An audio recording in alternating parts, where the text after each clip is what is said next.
আলহামদুলিল্লাহ, আমিও খুব ভালো আছি। তোমরা সবাই পড়াশোনা করে এসেছো? খাবার খেয়ে এসেছো? Very good. তোমাদের এখন রোল কল হবে। তোমরা সবাই চুপ করো।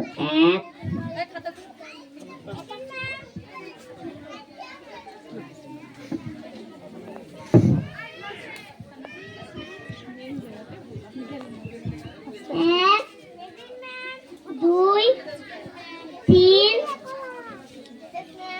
চার, পাঁচ, ছয়,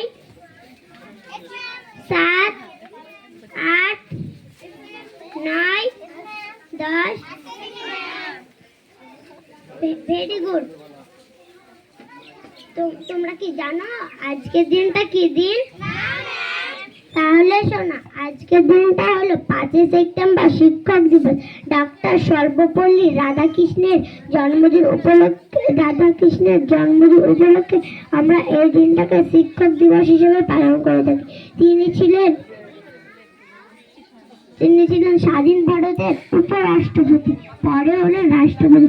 তিনি 1888 সালে জন্মগ্রহণ করেন আর 1975 সালে 16 এপ্রিল মারা যান। আজ তোমাদের জানার প্রয়োজন এই পর্যন্ত। আসি তাহলে, ভারত। আসসালামু আলাইকুম।